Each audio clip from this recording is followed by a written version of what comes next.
¿Cómo están? Bienvenidos a un nuevo capítulo de Última Mirada. Mi nombre es Colomba Eichholz y durante este capítulo vamos a estar hablando de Chile Cuida, una ley recién promulgada que crea el Sistema Nacional de Apoyos y Cuidados y también reconoce a los cuidadores, cuidados y también el autocuidado. Y para eso, que es bastante relevante para nuestro país, vamos a estar hablando con la ministra probablemente que llevó a cargo, ¿no es cierto?, todo este tiempo para poder lograr esta promulgación de la ley, con la ministra de Desarrollo Social y Familia, Javiera Toro. Ministra, ¿cómo está? Muy bien, gracias. Contenta por la promulgación. Me imagino, ¿fue muy largo?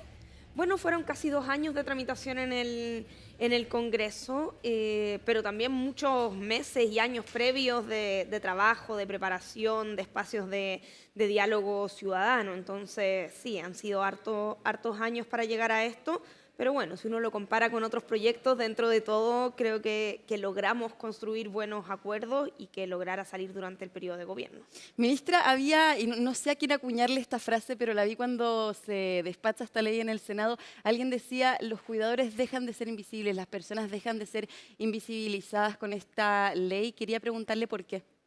Eso es fundamental y yo creo que quizás es lo más sentido de un cambio cultural que estamos viviendo y que todavía tenemos que seguir transformándonos. O sea, los cuidados son básicos. Ninguno de nosotros estaría vivo si no nos hubieran cuidado. A muchos nos va a tocar cuidar, pero durante tanto tiempo ni siquiera se le ponía ese nombre, no se conversaba de esto, no se decía que era un trabajo. ¿Cuántas veces o cuántas mujeres incluso decían, no, yo no trabajo, no, mi mamá está en la casa, no hace nada? Y lo que estaba haciendo era cuidando a otra persona, un trabajo que, no sé, cuidar a una persona postrada, un trabajo 24/7, mucho más pesado que salir a trabajar con una jornada laboral establecida. Entonces, hoy día ya le ponemos un nombre, decimos que es un trabajo, tiene este reconocimiento legal que ha sido un primer gran paso. O sea, durante el gobierno nosotros creamos la credencial de cuidador, cuidadora, ya son más de 240.000 personas que la tienen, y ahora con la ley esa credencial ya tiene un rango legal, no la puede cambiar un gobierno siguiente, por ejemplo.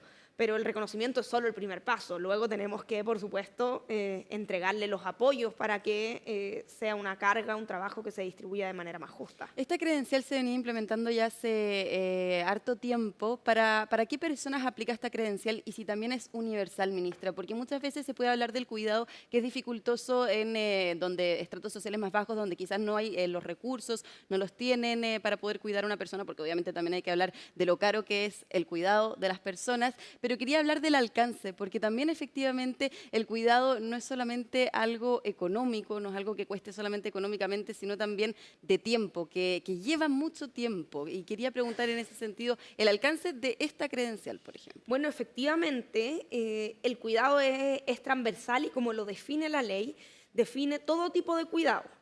Habla de cuidadoras remuneradas y no remuneradas y habla también del cuidado infantil, niños, niñas y adolescentes, personas con discapacidad, personas con dependencia y personas mayores que requieren cuidado.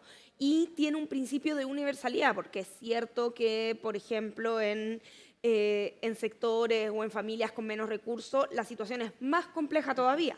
Pero en todas las familias, en todos los sectores económicos, el trabajo de cuidado implica una carga, implica falta de tiempo. En todas las familias se requiere apoyo. Entonces, la ley es amplia y tiene este principio de universalidad. Habrá apoyos que quizás monetarios, por ejemplo, como es el estipendio que ya existe, que se entrega según situación socioeconómica. Pero hay otros programas, como la Red Local de Apoyos y Cuidados, que su criterio de asignación no es la calificación socioeconómica, sino el grado de dependencia. En los hogares donde hay dependencia severa llega a la Red Local de Apoyos y Cuidados primero porque hay una mayor necesidad independiente del sector socioeconómico. Y la credencial específicamente es más acotada porque la credencial es para las cuidadoras y cuidadores de personas con de cuidadoras y cuidadoras no remuneradas, de personas con dependencia moderada o severa. O sea, es un subconjunto de estos cuidados más amplios, pero es universal en el sentido de que cualquier persona, independiente de su situación socioeconómica, puede tener la credencial en el registro social de hogares. ¿Y cuáles son los beneficios de esa credencial y también que le va a entregar a estas personas el reconocimiento del cuidador, del autocuidado, también de la persona cuidada? Bueno, la credencial lo primero que ha hecho es el reconocimiento y luego acceso preferente en servicios públicos. Eso es algo que hemos estado implementando desde el año 2022 en algunos servicios públicos y luego se han sumado empresas privadas a la red de empresas Chile Cuida que reconocen la credencial y entrega también acceso preferente o descuentos en algunas empresas que ya se han sumado a la red de empresas Chile Cuida. Con la ley, primero la red de empresas Chile Cuida va a tener una regulación más robusta y en el caso de los servicios públicos, y esto conversa con otra ley que se promulgó en octubre, ya no van a ser algunos servicios públicos los que entreguen atención preferente según firma de convenios, como ha funcionado hasta ahora, sino que es una obligación legal de todos los servicios que atienden a público. Por lo tanto, va a ser más amplio este acceso preferente, además de que es la puerta de entrada al sistema. Es un requisito, por ejemplo, para participar de un centro comunitario de cuidado. ¿Y cómo las personas adquieren esa credencial? ¿Cuál es el proceso que hay que hacer? Bueno, en el registro social de hogares, que la mayoría de las personas tenemos abierto el registro social de hogares, hay un módulo complementario donde se completa la información de la persona a la que cuidamos. Si no está abierto el registro social de hogares, podemos abrirlo y completar ese módulo. Eso se puede hacer de manera digital, es bastante sencillo en ventanillaúnicasocial.cl y para las personas que prefieren hacerlo de manera presencial, siempre en los municipios, en los departamentos sociales de los municipios, se pueden abrir, modificar, complementar el registro social de hogares. También está por ese lado el reconocimiento, ¿no es cierto? Pero por el otro lado es la creación del sistema de apoyos y cuidados. Usted, ministra, hablaba algo sobre los apoyos también que se le pueden entregar a las personas, a los cuidadores. Cuéntenos un poco más sobre eso. Bueno, lo otro que hace la ley, además de reconocer el derecho con un rango legal, el derecho al cuidado, que era algo que no somos el primer país, pero sí uno de los primeros países del mundo que estamos reconociendo a nivel legal el derecho a cuidado, es crear el sistema. Y el sistema lo que hace es que va a venir a articular y a coordinar a los distintos servicios y ministerios que tienen programas de cuidado, que son el Ministerio de Desarrollo Social, también son servicios como Senama, como Senadis, pero también son los municipios, también son otros ministerios, por ejemplo, el Ministerio de la Mujer tiene el programa de 4 a 7 a través de Cernamec, que también es un programa de cuidado, en ese caso de cuidado infantil. Entonces, articula todos estos servicios y programas de apoyos y cuidado, coordinándolos, que puede parecer una obviedad, pero no es algo que en la práctica suceda. Hoy día tenemos una altísima fragmentación, se producen duplicidades, se producen muchísimos vacíos y también el sistema tiene que preocuparse de ampliar las coberturas. Durante nuestro gobierno, el presupuesto público asociado a programas de cuidado del Ministerio de Desarrollo Social ha crecido en más de 400%.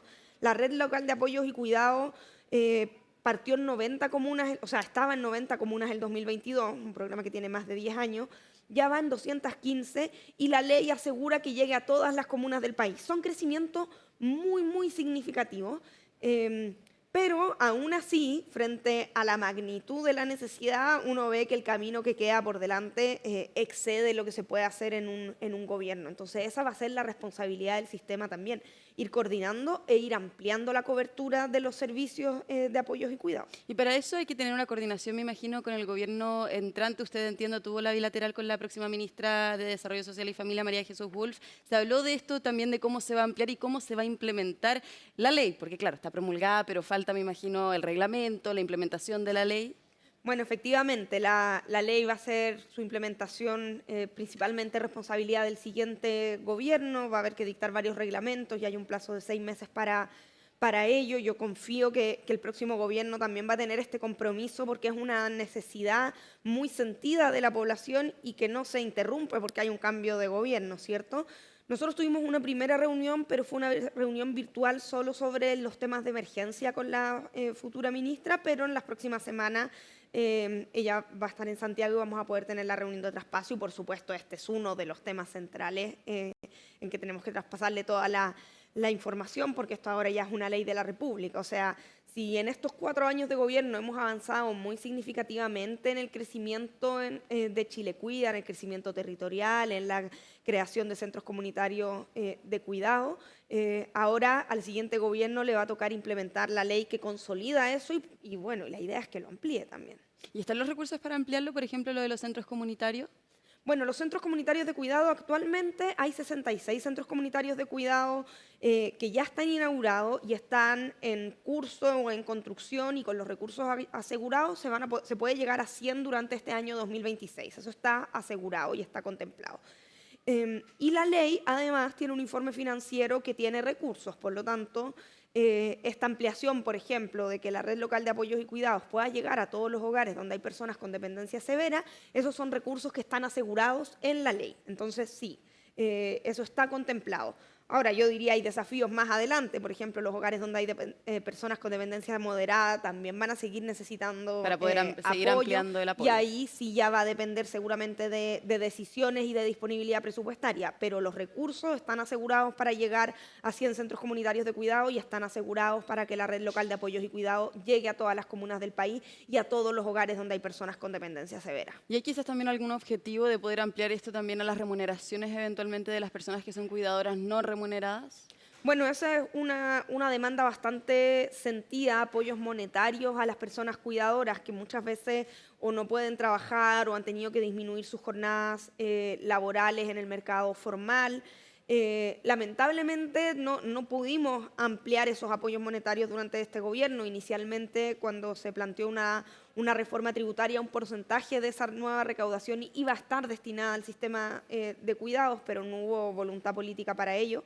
A pesar de eso, nosotros hemos ampliado y aumentado muy significativamente los recursos, como señalaba, pero dentro de un marco fiscal que sin duda ha sido estrecho. Pero los apoyos monetarios, como el estipendio, que es un apoyo que hoy día existe, pero que tiene una cobertura y un monto muy bajito, sin duda sería deseable que se ampliara, y eso es una demanda bastante sentida. Ministra, la quería también llevar a otro tema, una demanda sentida también es la recuperación de las viviendas en el incendio que afectó a la región de Valparaíso y que hoy día también afectó a la zona centro-sur de nuestro país. Le quería preguntar si alcanzó a revisar el informe, bueno, 5 informes que publicó este martes Contraloría que tienen que ver con situaciones irregulares en la implementación de ayuda de la emergencia que estaba viviendo la región de Valparaíso. Incluso también la Contraloría detectaba posibles situaciones constitutivas de delito en el caso de la delegación de Valparaíso, sobreprecios, entre otras cosas que detectaron cuando se abordó esta emergencia. ¿Cómo se lo tomaron del Ejecutivo?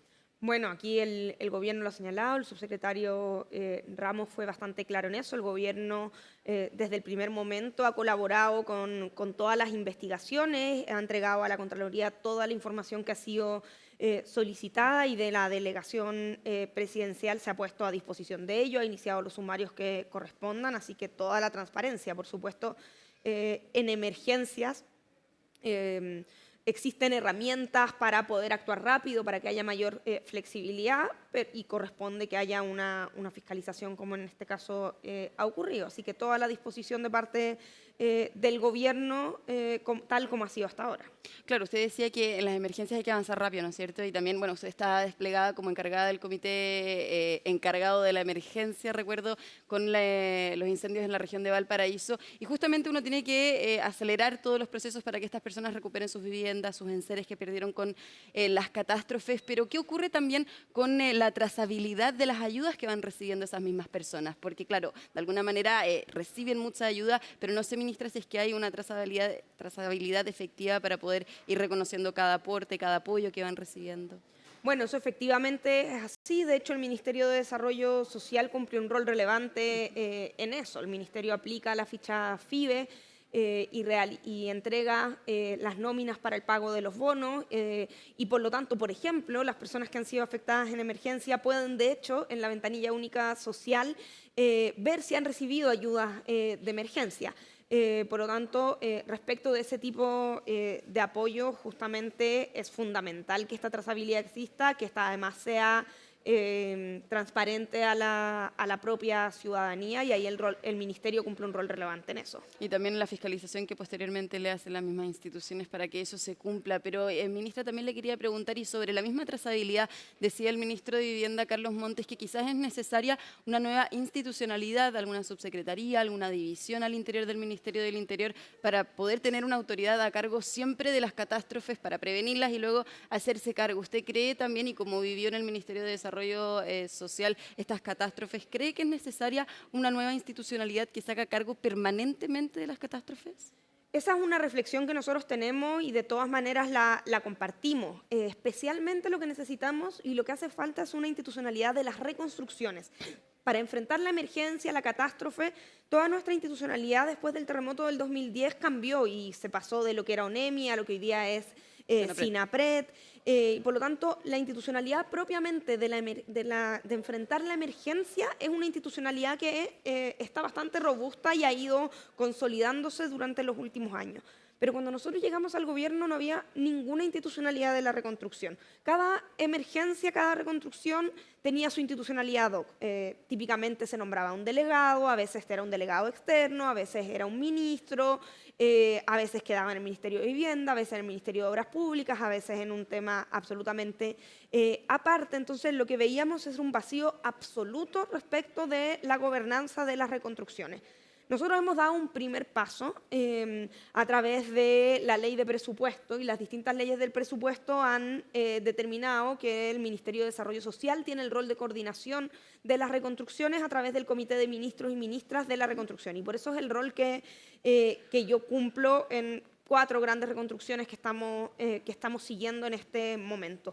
Pero parte de las conclusiones que nos planteamos y parte del legado que nos planteamos cuando asumimos la reconstrucción en el caso de la región de Valparaíso es que también quede un legado institucional. Y así como después del 2010 se mejoró la institucionalidad para enfrentar la emergencia, nosotros esperamos que en los próximos años se mejore la institucionalidad para enfrentar las reconstrucciones, porque lo que sucede es que las tareas de reconstrucción se suman a las tareas habituales de los ministerios y al final terminan, entre comillas, compitiendo. Entonces, hoy día se está avanzando hacia eso. Después de la creación del Ministerio de Seguridad, el Ministerio del Interior tiene en su ley orgánica la responsabilidad de coordinación de las reconstrucciones y ahora es necesario tramitar una ley. Entonces, podría decir, desde que llegamos al gobierno pasamos en que no había ninguna institucionalidad de la reconstrucción a la que tenemos hoy día, pero que coordina el Ministerio de Desarrollo Social, pero que se ha regulado año a año vía ley de presupuesto, y tenemos el desafío de pasar a una institucionalidad permanente que dependa del Ministerio del Interior. ¿Y cree que no haber tenido una institucionalidad formal que se haga cargo de la reconstrucción afectó en lo que es la demora en la reconstrucción de Valparaíso? Porque también había una discusión sobre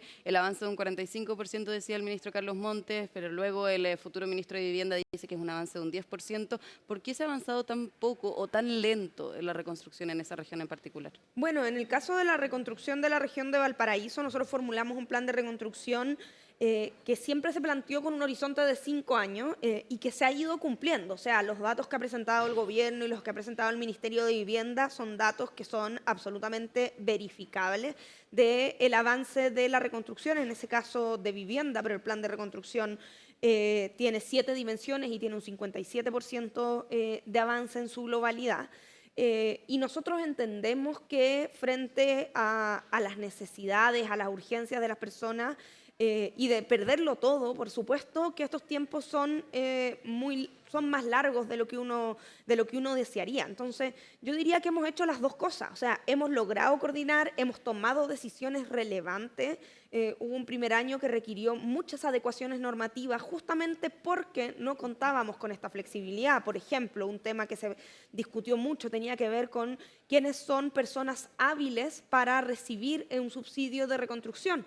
Hubo que hacer una modificación a un decreto supremo, el decreto 332, para ampliar las habilidades y que, por ejemplo, personas mayores que tuvieran una segunda vivienda y tuvieran una necesidad socioeconómica, sí pudieran acceder a eso. Eso requirió una modificación normativa. Tuvimos que hacer también modificaciones legales. Entonces, fuimos realizando estos cambios en el camino. Yo creo que la coordinación sí ha sido relevante para lo que se ha logrado avanzar, pero lo que uno espera es que estos cambios no los tengamos que estar flexibilizando emergencia en emergencia, sino que tengamos una institucionalidad y una normativa previamente preparada para eso. Y en eso es lo que hemos avanzado. ¿Y cómo ve también la reconstrucción en la región de la zona centro-sur? ¿Cree que va a ser similar a la región de Valparaíso? Porque también conlleva la región de Valparaíso más dificultad en términos de que también habían campamentos en esa zona, de lo que decía usted, ministra, de diferenciar las viviendas hábiles y las inhábiles, que sigue siendo de hecho polémico entre el ministro entrante y el ministro saliente. Pero ¿cómo proyecta también este desafío que va a tener la futura administración en la zona centro-sur del Bueno, país. sin duda la emergencia reciente en Ñuble y en Biobío especialmente, me tocó estar ahí varias semanas, es también de gran magnitud por la cantidad de viviendas afectadas y estamos en pleno proceso de realización de los diagnósticos. Ya vamos a poder tener el primer comité de reconstrucción para tener un balance preliminar de cuál va a ser la magnitud, pero sin duda va a ser un desafío grande. Hay elementos que uno puede señalar que se parecen y ciertos sectores donde el propio ministro Monte ya ha señalado que se recogen los aprendizajes que se tuvieron en la reconstrucción de Viña del Mar. Y hay otros que son distintos. O sea, me tocó ver, aquí hay varios sectores que tienen condiciones geográficas que son más planos, que son terrenos más regulares. En la región de Valparaíso, parte importante de las dificultades se dio en sectores donde había mayor dificultad geográfica o sectores donde era necesario realizar, o todavía se están realizando, obras de mitigación de riesgo antes de la reconstrucción de las viviendas, porque no se podía simplemente llegar y reconstruir en un sector de riesgo. Así que varios de esos elementos se van a repetir, pero otros no van a ser exactamente iguales, y es el diagnóstico que estamos haciendo también para dejarle todo, por supuesto, bien traspasado al siguiente gobierno, al que le va a tocar el grueso de este proceso. ¿Qué diagnóstico hace, ministra, queda poco para que salga de su cargo el 11 de marzo? ¿Qué diagnóstico hace de su gestión como ministra de Desarrollo Social y Familia? Sé que antes fue de Bienes Nacionales, pero en este ministerio en particular, quizás ¿cuál fue la huella que dejó algún proyecto que usted haya dicho, lo logramos, que la haya puesto particularmente contenta?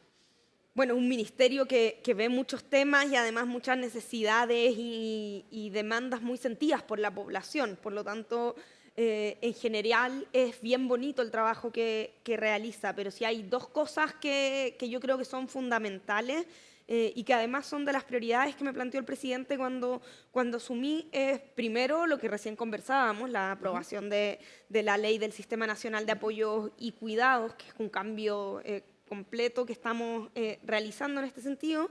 Y en segundo lugar, el gran desafío que ha sido la implementación de un nuevo paradigma de protección de la niñez. O sea, estamos en la implementación de una ley de garantía de la niñez, estamos dejando las oficinas locales de la niñez instaladas en todas las comunas del país con un cronograma más corto que el que establecía inicialmente la ley, y dejamos aprobada la nueva ley de adopción, que eso es algo que quizás no se ha debatido tanto, pero estuvo casi 12 años tramitándose en el Congreso. Teníamos una ley vigente desde el año 98, o sea, absolutamente desactualizada, 99, desactualizada respecto del paradigma actual. Así que yo creo que esos dos ámbitos, tanto cuidados como protección de la niñez, son donde estamos haciendo cambios que son muy significativos y que son también cambios de paradigma que tenemos que seguir profundizando. Bien, ministra, muchas gracias por acompañarnos. Le deseo todo el éxito también a partir ya del 11 de marzo, me imagino, en nuevos desafíos. Con eso cerramos un nuevo capítulo de Última Mirada con la ministra de Desarrollo Social y Familia, Javiera Toro, que eran muy invitados a un próximo capítulo mañana, esta semana.